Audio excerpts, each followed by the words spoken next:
So, greetings and welcome. My name is Jake Rayson. I am a wildlife forest garden designer, and I am putting together the original forest garden design workshop for part of the Hope Garden, and I wanted to record it because the original in the village hall was not ever recorded.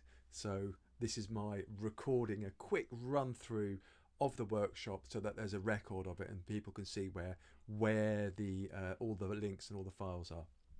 So the quick housekeeping: if you press the P key on the slideshow, you get the notes come up, and this hopegarden.uk/slides/design, and that's where this wildlife forest garden design workshop slideshow will live. And this is a project which is for a community space in a wildlife forest garden, and it's based in Kilgarran in North Pembrokeshire. And yep, there's an awful lot happening at the moment, so the workshop is a little bit out of date. But no, it's good. It's good in that the ideas are the same. There's just a vast amount of work has been done, which I really ought to cover at some point. So really quickly, I'm going to go through this fairly quickly, but just to give more of an outline. The first thing is looking at the philosophy of design and of forest garden designing, which essentially is designing with nature and ecosystems at the very kind of heart of it, but in a productive way. The kind of key ideas in the design process. Then won't have a tea break, go straight into features. And what I found is generally you're better off to look at the function of a garden, how it works, what the space is used for, and what features you want before you get in to have an idea about plants, but before you get into plants. So kind of say, how will we use a space, and then you fit the plants into that kind of mix. Then there is no free lunch, and then I'm going to be looking at the Hope Garden itself. So let's kick off with philosophy. So design. Design really is where do you put stuff? It comes down to, where does stuff go? Where's the best place for things? And it's actually a very simple question, but it's immense. It's vast, because you have lots of different things that you're trying to achieve, and some things work with other things and some things don't. So, but really, it's not just appearance. It's not the way that things look. It can be, and it's part of the mix, but it's only part of the mix. It's how things work and what they're for and how they feel, and it's about the structure. So with the Hope Garden, for example, one of the big, no, it's not even an issue, one of the big things that we had to address at the beginning was where the water was going, because it was in the corner of a clay damp Ross pasture field, and the water comes towards the Hope Garden. So we had to put drainage in. You're never going to see the drainage, but it works and it does the job. Then it keeps the actual garden itself, it keeps it dry enough that it's usable. And then we've had to put in a raised bed for a raised area where the seating's going in. But you're not really going to notice that, but that's really part of the structure of the garden. And these are kind of critical things that you've got to get right. You've got to have a look at the space and say, how will this space work? You don't have to be an expert at doing this, but think about, if I put this here, will it be in the way? If I put that there, is the grass going to be too wet? There's lots of kind of things you can do around it. And 3 questions as well in the design. I've actually I kind of changed some of this a bit. Who's it for? Who is the garden for? So this is a community. The Hope Garden is a community forest garden, and who is it for? It really was, it's the community, but who is the community? Which people? How is it going to be used? And it's evolved in the actual building, the design of it, and the workshops that we've been running. It's come out and it's been brilliant, because it's inspired. Honestly, it's inspired like 3, 4, 5, 6 different other projects have spun off from this. And at the heart of it, it's an outdoor workshop. So we're working with a local school, that's called Kilgarran, and they're using it for wildlife ID workshops, and it's fantastic. So it's for the school, it's for the school children, primary school children, and it's also for the allotmenteers next door, and it's also a potential outdoor classroom for other people as well, because it's a canvas shelter, is a sheltered area, and it can be used as a, you know, like a workshop space, which is fantastic. So that's the kind of target audience. And then there's quite a few tourists in Kilgarran, so that's another aspect to this, is like people who maybe want to have a visit and see a forest garden, a wildlife forest garden in action, and want to be able to take ideas away from it as well as going to the workshops. So yeah, this is what you're kind of thinking about: who is it for and who you're designing it for. And then about accessibility as well, because you want to make it, by making spaces accessible, you make them more open to everybody. It makes it easier for everybody. So accessibility is not just about the people who you're thinking of, or wheelchair users or low mobility users with you know, different levels of mobility getting around. If you make a nice flat path and a gradual gradient, that's easier for everybody to get around. So that's, yeah, lots of things to kind of think about in that one question. The other one is who cares? And my gardening, I'll talk about John Little quite a lot. John Little's my gardening hero, but he's I really admire his work, because he asks this fundamental question: is who is going to look after the space? Who will care for it long term? It's all very well planting a tree, and everyone's seen the photographs of the mayor planting a tree and everyone's smiling for the camera, and it's a great photo opportunity. But who prunes that fruit tree, and who makes sure that the grass is mown around its base, that it doesn't get swamped, and etc, etc. So who cares for it? And please, just big call up, get a budget for the management of a garden. Really, it's massive question. So much funding is based around capital and doesn't allow you to get funding for management long term, and that kind of needs to change, because yeah, you need to places need looking after. And the last question is, where is the water? Where does the water go? Big question for the Hope Garden. Oh, I should have I'll put some pictures up in a second. Oopsie. Yeah, I'll put some pictures up now, actually. What the hell? Because it is so cool. Yeah, and this is it doesn't matter what the garden is. So if you've got a super dry garden and you're on chalk, and you want to retain the water, you say, well, where is it going? Is it where is it draining away? Can you hold the water on the land? If you've got a very wet garden on heavy clay like we have, then it's like, well, how do we divert the water around to make sure it doesn't stand too long? So there's lots of kind of questions, but it's a fundamental question in landscaping and creating a garden. What happens to the water when it comes down? Where does it go? And you want to maintain it and hold it and move it around. There isn't like one single right answer for anything, but it's something that you need to think about. So let me get a picture up. Oh, there we go. Yeah, can I get that picture up? No, probably not. I just whiz it across. So there we go. This is the Hope Garden as of today. So the water's coming in from that side, and you can see there's been a ditch being put in which needs some more work on. But there's a drainage pipe has been put around the garden as well, and on the bank to get the water through the bank. So quite a lot of work has been done on that, getting the water. Where does the water get around? Oh yeah, I'll answer the questions. And who for? And the other thing as well, you really got to think about is wildlife. And so when you're talking about who for, unlike just like what I've done, it's not just about people, it's also about all the other inhabitants of that space. So it's about the wildlife as much. And think about it like everything in design. Think about it at the beginning, rather than go, oh, we need a garden for wildlife. And if you've designed everything and put all the hard landscaping in, it's way too late. Whereas if you start at the beginning, you go, right, we can put in bee hotels here, we can put bee logs in this bit, we can have a pond over here. For a wildlife pond, there's so much more you can do, so much more flexibility if you think about, ask these questions at the beginning. So, and really important is gardens need people and people need gardens. The kind of real definition of a garden, it's a semi-natural space, but they are defined by people, and let's not be shy of that. And they need people to be a garden. There needs to be people to tend the garden, and people need gardens. People need an outdoor space. And there's lots of various kind of ideas about treating the landscape as a garden and all sorts of things. It's John Little. I knew he'd come up.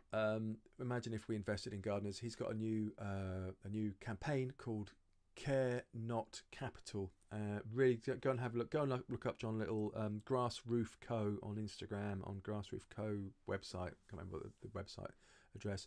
Go and look him up, and yeah, do kind of follow him and do get back his campaign for that, because I think it's really, really important. And I think, like, underneath all of this, it's play. It's like this, the idea that it's not just about, oh, we got to get the garden done. It's like experimenting with things. So, for example, let's just give you. Where have I put that? Oops. For example, I've got this. In the Hope Garden, there's 4 raised beds, south facing at the front, raised beds to get, because it's so wet and the soil is really clay. I want to be able to grow some herbs, some Mediterranean herbs in there. But I'm also going to experiment with sand and growing in sand as well. And I haven't grown in sand before, and it's an experiment. And you go, well, what happens if it goes wrong? Well, it goes wrong. It doesn't matter. Put something else in, try something else out, move things around. So it's that ability to be able to not feel like you have to be an expert, but to look at the potential of a site and say, oh, what can we do here? What can we do there? These raised beds are brilliant. Sorry, this is a little bit of a tangent, but there's 3 hexagonal raised beds, and these are for a mint project. This is Dr. Simon Paul's Mint Challenge, I think he's called it, which is where schools propagate mint, and they share, and each child has their own variety of mint, and they share that, they grow that mint and they propagate it, and they share it with other schools, and they get points and badges and all sorts of things. So these came out from that project. So each section, there's room for 18 varieties of mint, and there's 17 kids on from the school who are involved in the project. So they've each got their own space. So they're drawn to the garden, and the design, it's evolved out of that. So this is like the potential and the ideas that come from it, and also the love of it. You're doing it because I enjoy doing this. I like it. I enjoy it. It's a bit stressful sometimes, putting things in and getting budgets done, all the rest of it. But it's enjoyable, and that's what you got to kind of keep, is that enjoyment. Is that's the kind of reason for doing these things, is because of their fun. And that's where the hope comes from it as well. It's like all being able to see the potential in something, rather than things being dreary, dull and grey, and it's the same old shit day after day after day. There is potential, there is change, there is difference, there is positivity, because you can see that. Once you can see potential in a situation, then that gives you potential. Then it gives you the opportunity to move and to change and to grow. Being present. And one thing I really, really do notice is there are just so many moving parts to a garden, to like most things. And I maybe, I don't know how many gardens I've designed. 1, 2, 3, 4, a couple of dozen, I think. I'm just starting to thinking, oh, this is okay. I'm starting to possibly know a little bit more, but there is just so much going on, and so all the sites are different, and all the plants are different, the requirements are different. There's all these other variables, and there isn't one way of doing a garden. I think this is the really key thing. There's lots of different ways of approaching the same garden, the same space, but that's a reflection of the people involved in it. And don't be worried about making mistakes. Don't try something. Don't get embedded in ideas, but try things out and see how they go. And things will always change. Things will always move. You move on. Someone else will take up the garden or not, what have you. So philosophy, the ideas behind the garden, where the garden is, the sense of place, how much money you've got to spend, what you want the garden to do. These are all kind of really, really major things, because there is it's very unbalanced, I think, in a lot of other areas.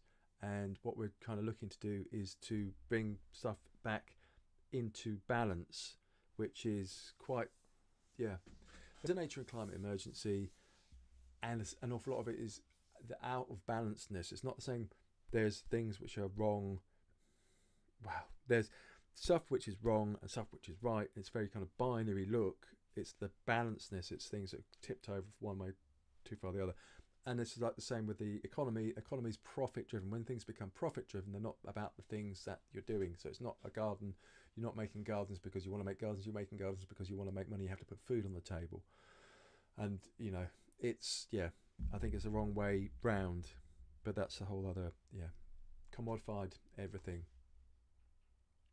And I won't talk about this much, but yes, I think it is very important to look at the economic systems which are driving the kind of nature and climate emergency, which for my mind are, it's kind of, it's the capitalism word. But moving on from that, forest garden principles. Really, first of all, it's working with nature, working with natural processes to grow edible crops. So no fertilizers. I'd say, you know, no fertilizers and no plastic. I've got compost on site. I've got plastic on site because I had to mulch something and I didn't. That was there was no spare mulch, so that's material that I've used. But really, as much as you can is to kind of use natural processes, natural materials where you can. And a forest garden is really fundamentally is an edible ecosystem. This is what it's about. It's a productive space. It's not a natural space, but it's formed by natural processes. And you want to get that balance. It's like you're creating habitat so that you get a balance for the pest control and you get a balance for the fertility. So it's providing its own pest control, its own fertility, its own ground cover. So you reduce weeding, and it's going back to this idea of balance. Now there are 5 different forest garden characteristics. There's the fact that it's sustainable. They can keep on. You can keep on with a forest garden. You can keep it going as it is, and indefinitely. There isn't any inputs that have to come into the site for you to keep that site going. It's like it's self-sustaining, which is weird because it's simultaneously connected, because it's a wildlife garden. It's simultaneously connected to the wider landscape. So it is actually connected to the landscape, and you can bring some stuff on, but inherently it's self-sustaining, it's sustainable, and it's productive. It's a productive space. Productive is a very, very kind of broad term, but generally you think about edibles, or there might be timber, or it might be flowers, I don't know, or it might be like, you know, which way, whereabouts in productive do you get, and what kind of productivity, and you can have a mixture of them as well. And it's wildlife friendly. The very essence of a forest garden is that you're using natural processes and wildlife as part of that. Fourth one, characteristic of forest garden is it's created in layers, so you're using available space. It's not just like a traditional annual garden bed where it's just raised, everything raised to the ground and raked and planted. It's actually, you're growing shrubs, you're growing veg, shrubs, trees, climbers, fungi, tubers, all sorts of stuff. So you're using all the available niches in there. So it's quite exciting garden, and it's perennial, generally perennial. When you do get quite a few, there's a fair few, and I think it's kind of interesting, really interesting area as well. You do get annuals in the mix as well. So like calendula, marigolds, they self-seed readily, and there's quite a few annuals which will come up. What's the other one called? Forget-me-nots. They're actually quite a nice temporary ground cover, but they self-seed, and I think biennial or the annual, they'll come back time and time again. So but mostly it's perennial trees and shrubs and perennial vegetables. But it fits in a wider framework. This is a photograph in Estonia of a wood meadow. I was very lucky to go there. One of the most biodiverse habitats in the world for vascular plants. But what it's about, how a garden sits in it. But the garden isn't productive. Isn't a forest garden wouldn't be profitable because you couldn't run it industrially. So if we want to have wildlife, and if we want to have a sustainable future, then we have to decouple, we have to decommodify food, so it's not grown for profit, and we need to decouple from capital. It's not about capital, about, you look at any industry, it's an industry, and it's like investment in capital, and the greater the capital, the more power you have, and the more power you have over the market, then the more powerful you become, and the greater market share you have. This is all very alien. So looking at low input, resilient local food systems, whatever they are. So key ideas, let's go back, 3 questions, who for? So this is the wildlife aspect. This is a map. Oh crikey! Let me do bring it up. I'll where the hell did that go? Oh, there it is. It's called Aderin, and it's on Lurk, Wales, which is brilliant. So Lurk, Wales is a local record centre for Wales, where all the wildlife records go. And yeah, this is basically from Aderin. So, oh yeah, you put in, oh, I won't put in a postcode, but basically you get a grid, and it shows all the kind of sightings in a particular area. So this was from a wildlife survey that the USEF, a local ecologist, ran, and it's fascinating. You actually start to see what the wildlife populations are in an area, and then you can garden accordingly. So really, really important. Who cares? These are school children from Osgold Kilgarran, and they're going to be caring in some part. They'll be looking after the mint, they'll be doing wildlife ID, and hopefully get them into looking after the garden, doing some weeding as well. And then, yeah, where is the water? And then you've got to look at the soil, the acidity, so what pH it is, so that'll dictate what kind of plants you can grow, the type it is, whether it's clay, loam or sand, and test it as well, which I actually haven't done, which is really, really bad of me. I haven't done this on Hope Garden. I've been meaning to do it for ages.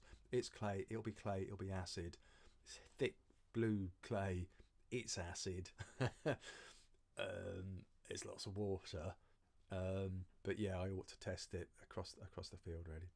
And then aspect. Now this is a nice little app called what is it called? Oh god, I can't remember. Doobie-doobie-doo. It's called, I've got it here on my phone. It's been a while. Sun Surveyor, and it's actually really, really useful to see the plot, the arc of the sun, and you can see where it is.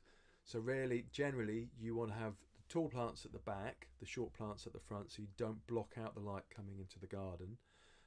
So south, you get the most sun.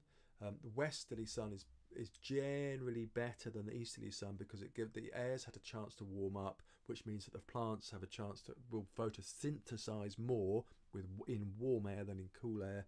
So you get more kind of growth from westerly air. And it depends on the species. It depends upon how much sunlight they require. It really depends. So there's all these variables in flux, in change. And yes, it changes across the year, which I think is hilarious, because yeah, years ago I'd never realised that the sun goes higher in the summer and lower in the winter. Even you know, but you don't actually think about it, and you can actually see what time of year where the sun is in the sky. So it kind of changes across.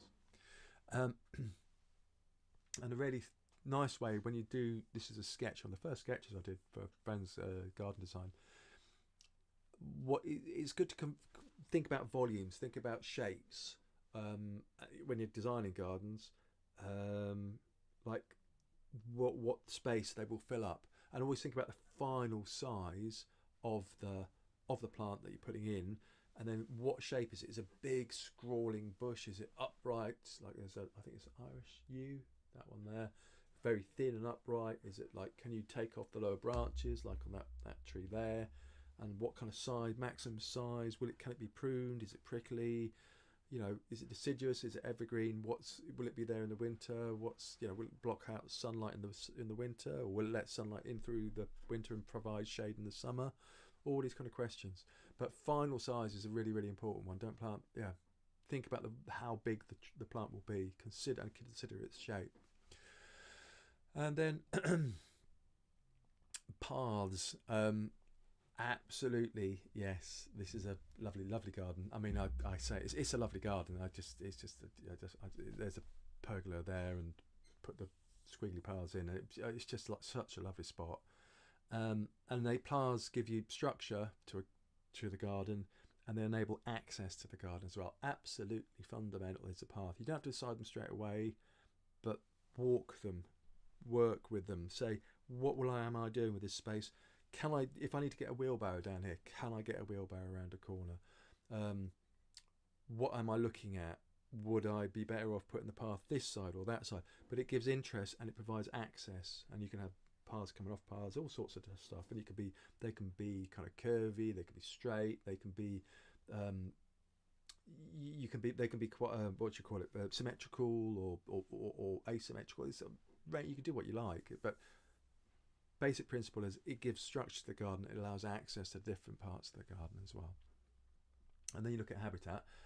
That's a bit of rubbish. No, it's a good habitat. It's a pile of logs. There's a whole range of different habitat. And there's kind of, habitat diversity, a range of different habitat, bee logs and refugiums, which is basically a piece of black corrugated roofing board, whatever you call it, not corrugated tin, it's corrugated roofing material. And then reptiles like to bask in the sun on it. You've got bee hotels, hoverfly lagoons, and bumblebee nests, and toad places where toads hang out, all sorts of different stuff. So a whole range of different things. Look at wildlife books, you get some idea about it. And again, John Little's really good on different types of habitat as well. And there's a term used called structural complexity. So by and lots of nooks and crannies and different sizes, different size things, big chunks, big rocks, little rocks, medium-sized rocks, sand, just all sorts of different things and materials. Then that gives a diversity to the habitat, and you get different species. So you want structural complexity and you want species diversity as well. Yes, and always, I think one of the most critical things, like paths as part of it, but it's putting windbreaks in, because you want to provide that protection and provide screening. They do different things, but it will just alter the garden and ways into the garden and the sense of shelter and the habitat, and you can get crop from them as well. So it's windbreaks are fundamentally the most important thing. So like dead hedges are another favourite mine. Whilst the living hedge is getting established, you can use a dead hedge, and a dead hedge is very good for protecting individual plants or a range of plants. And really native plants where possible, because they have co-evolved with wildlife over thousands of years, tens of thousands of years, if not millions of years, and they feed the invertebrate, the larval form of invertebrates, of insects and inverts, as they're known in the trade. So there's like, this is a photograph of hawthorn, native hawthorn, Crataegus monogena, I think its botanical name is, and I don't know how you pronounce these Latin names, but the number of species that will use it as a host plant it runs into hundreds. I think it's 100, 150, maybe 200 or something.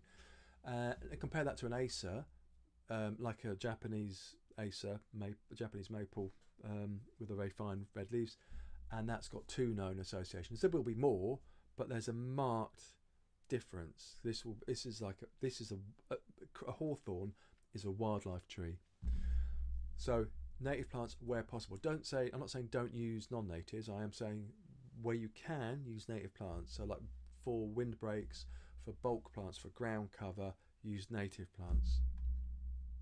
And then on spacing, always plant for final size and calculate the space between them. Leave a bit of a gap. In a forest garden, you want a bit of space. You don't want the canopy to shade everything out. You want to have some light coming through for the crops underneath.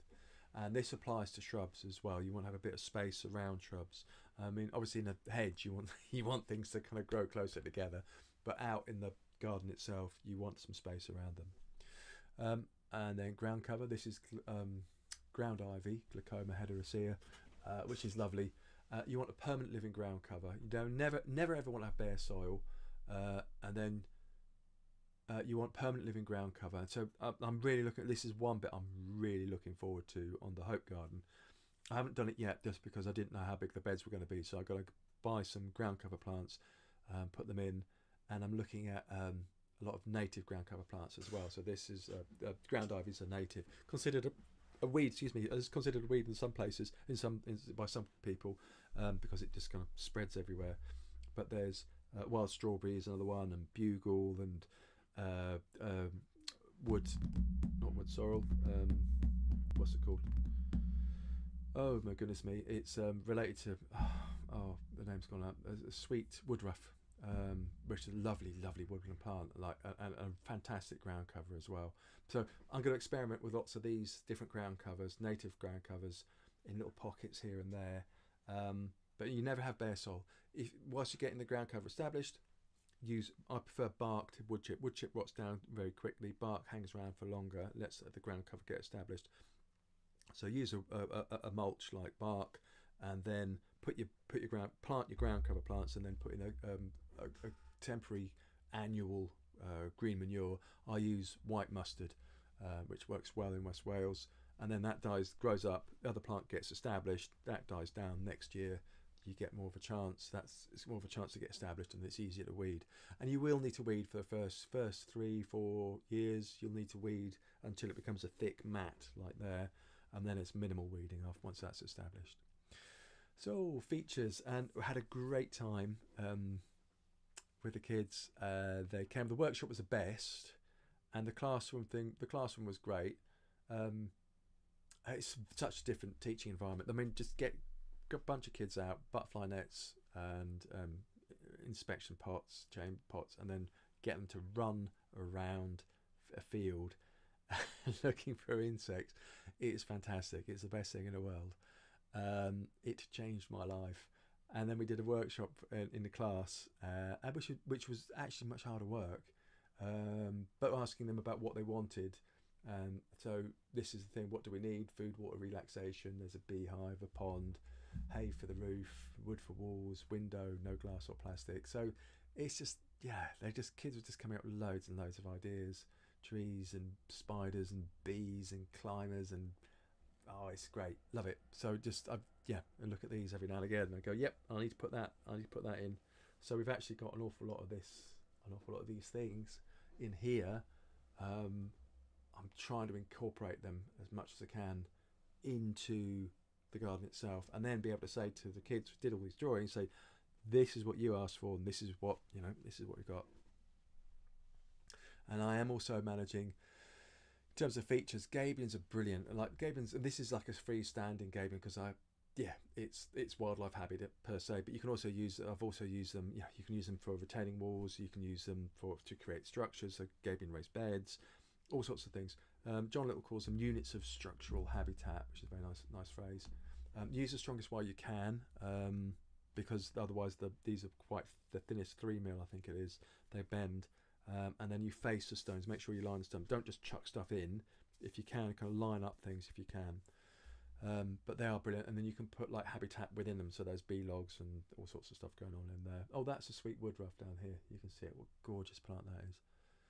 The wildlife pond is our old wildlife pond. #1 habitat, different native plants, love them. Oh yeah, yeah. Anyway, and grass. Now,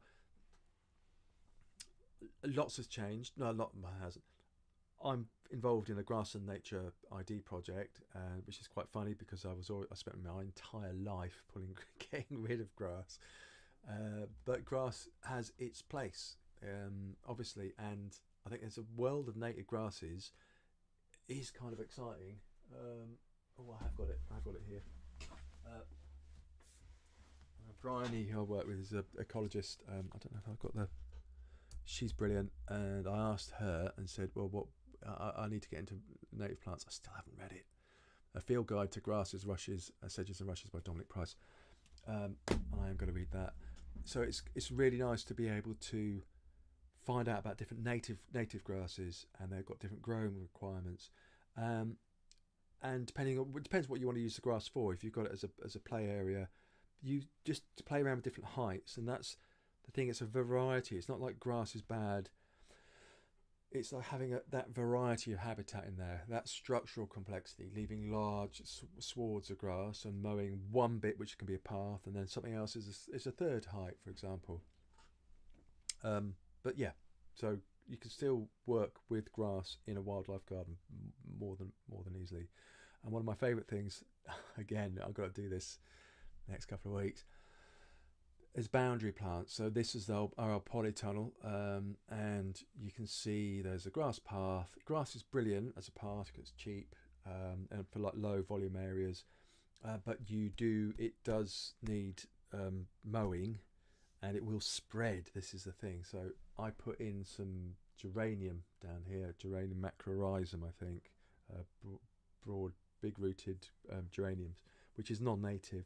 I'm going to get some geranium sanguineum, bloody cranesbill, which is a native, but there's lots of different cultivars, and then use that because some of those are semi-evergreen as well, so they will last over winter, and they'll stop the grass from creeping in.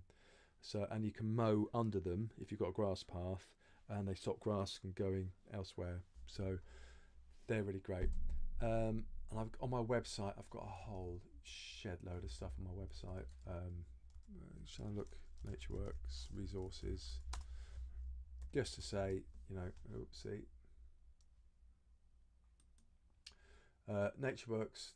Oh, reference. There we go. And it's just like a whole list of different references for things, for looking up stuff, which species and all the rest of it. I've got quite a lot of things on my website still.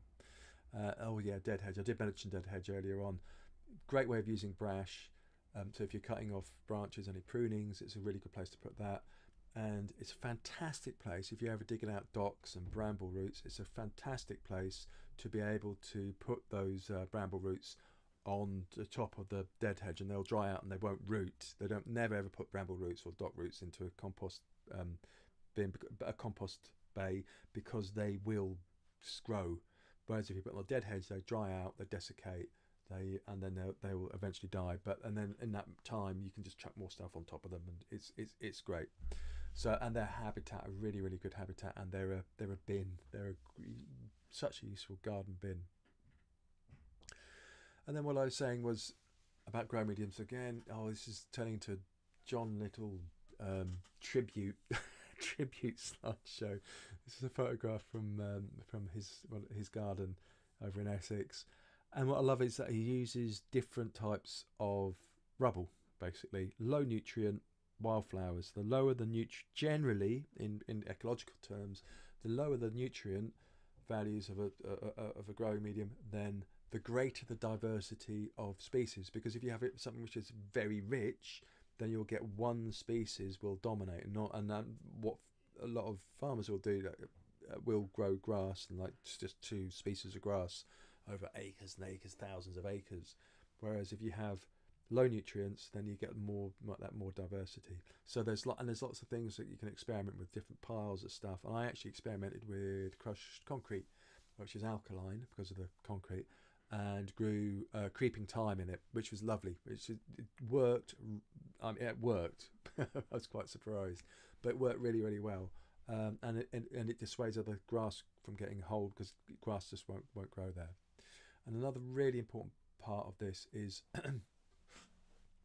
to put the seats in, is to put in when you're going around, like when you're around the garden, to have a place to sit, a place to contemplate, and a place to place to sit. And I always like to call it coffee and cocktails. So you've got a space for the morning, and then a space for your morning coffee, and a space in the evening for your sunset and your cocktail. Yeah. And I like to grow them. Wooden benches, if they're kept dry, will last a long time. And other ideas for features include a tea garden. This is what we've got in the Hope Garden. So we've obviously got the mint, and there's like a whole load of mint varieties which are suitable for tea, Japanese mint and Moroccan mint, and amongst many others. And also we're going to, there's lots of other tea plants I want to put in around. There's going to be there'll be a Kelly kettle, and there will be a fire space as well. There's a huge variety of plants that you can use to make cups of tea. So you've got seating, and then you've got a tea garden, and you've got a water supply, and you've got fire, and then, you know, there we go, job done. Herb garden as well, and again, this is what I want to put into the Hope garden. Okay, and then finally in this section of, oh, it's interesting. So plant reference. So you've got your features, you've got an idea for paths, you know where the water is going and how you're working with the water, and you put in your windbreaks. You know where you want to put your windbreaks. Now you need to know which plants to use. So there is nothing better to learn about plants than working with, than growing them, than working with them, than being with them, and you will learn an awful lot more than you could from any book at all. So yeah, just kind of do gardening, to kind of work plant stuff and see if it works or not. I mean, that's a bit random, but a good reference to kind of get you going.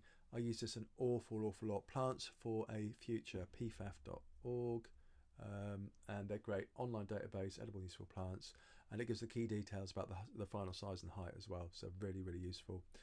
And then from a more botanical point of view is the Plant Atlas. There's a link here, Plant Atlas online database. Far more botanical, but you can see the distribution of a particular native plant across the UK, which is interesting. So if you're thinking about, oh, I want to put some native plants in, check if it's in your area and and then I'll come on to this, and then plant it. If it's not, doesn't grow in your area, then kind of maybe plant something else which will be more beneficial to the insects that are in that area, possibly. And then the interactions, who is eating what, who eats who of the insect and plant world.